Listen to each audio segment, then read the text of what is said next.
রাজকুমার মণ্ডল, আমাকে পিসিআর বলছে রাজকুমার মণ্ডল বাংলা টেলিভিশনে প্রথমবার রাজকুমার মণ্ডল এই মুহূর্তে রয়েছেন। রাজকুমার মণ্ডল নিজে আর সন্দেশখালী থাকতে পারেন না, যেভাবে পদ্মা মণ্ডল থাকতে পারেনি, এবং সেখানে এই মুহূর্তে রোহিঙ্গারা দাপিয়ে বেড়াচ্ছে। আমি সেই পার্টেও যাব যেখানে জমি জিহাদ করে শেখ শাহজাহান সমস্ত হিন্দুদেরকে বিজেপি করার অপরাধে বের করে দিয়েছে, অন্য দল যারা করে তাদের বের করে দিয়েছে।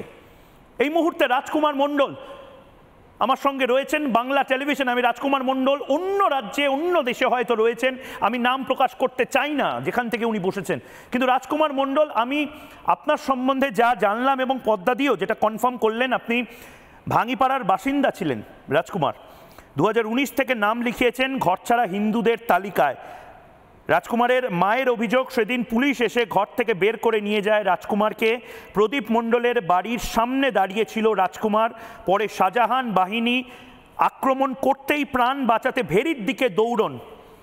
সেই সময় তার মাথা লক্ষ্য করে গুলি চালানো হয়, গুলি গিয়ে লাগে চোখে।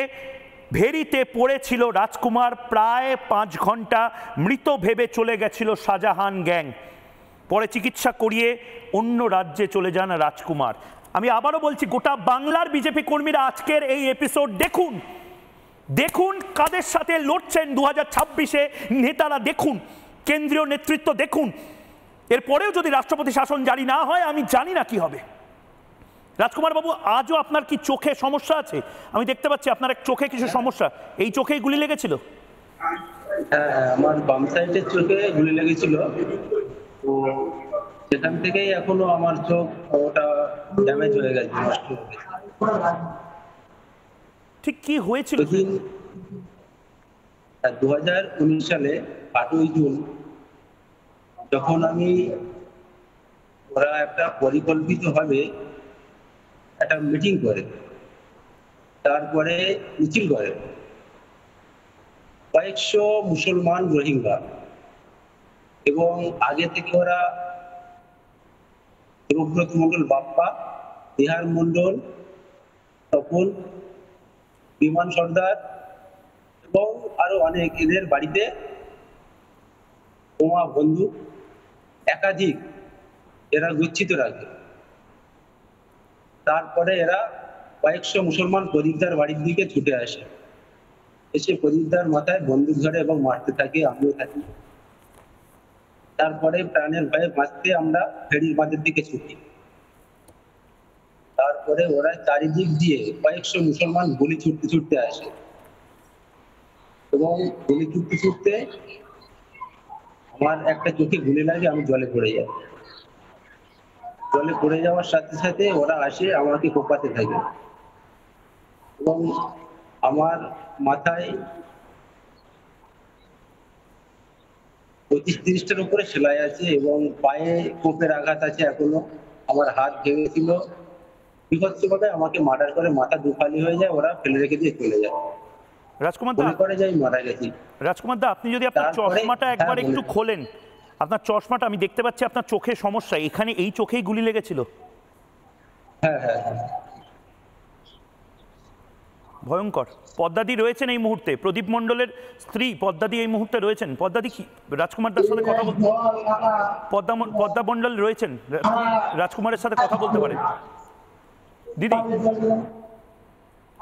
রাজকুমার দাকে কি বলবেন দিদি?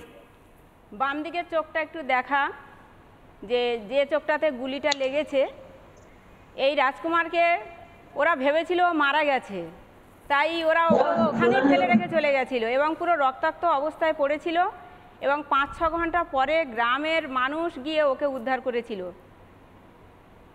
তারপরে চিকিৎসার জন্য যখন নিয়ে যাবে বলে, পুলিশ থেকে শুরু করে মানে কেউই ওকে গাড়িতে নিয়ে যায়নি, ওকে বাইরে থেকে ছেলেরা এসে ওকে নিয়ে যায়। রাজকুমার দা, আমি শুনেছি প্রীতম মণ্ডল বাচ্চা ছেলেটি, প্রদীপদার বাচ্চা ছেলেটি, সে আজকে আমাদের সাথে এই মুহূর্তে টেলিভিশনে নেই, সে অন্য কোনো সেফ জায়গাতে রয়েছে। আমি শুনেছি যে ছ্যাঁচড়াতে নাকি 2 কিলোমিটার বাইকের পেছনে হাত বেঁধে দেবদাস মণ্ডলদের নিয়ে যাওয়া হয়েছিল। একটু সেদিনের ঘটনাটা বলুন। দেবদাস প্রথমে ছুটতে পায়ে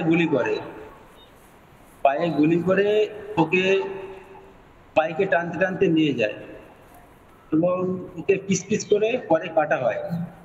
পিস পিস করে বডি কাটা হয়? রাজকুমার দা, Body আপনি কাটা বলছেন হয়। দেবদাস মণ্ডলের বডি পিস পিস করে কাটা হয়েছে? হ্যাঁ, পিস পিস করে কাটা হয়েছে। ওর বাড়িতে আলী মোল্লা, খায়েদ মোল্লা চেক করাবার বাড়িতেই পুঁতেছিল। তারপর ওর কিছুদিন পর ওকে পুঁতে রাখার পরে আবার মাতিন মোল্লা বলে একজন আছে, তার অটোই করে নিয়ে গিয়ে ওটা আবার অন্য জায়গায় গিয়ে ওরা গায়েব করে দেয়। নানা ধরনের কন্টেন্ট দেখার জন্য লাইক করুন, শেয়ার করুন আমাদের ফেসবুক পেজ, সাবস্ক্রাইব করুন আমাদের ইউটিউব চ্যানেল। পাশাপাশি অন্যান্য ব্রেকিং নিউজের জন্য অবশ্যই চোখ রাখুন রিপাবলিক বাংলায়।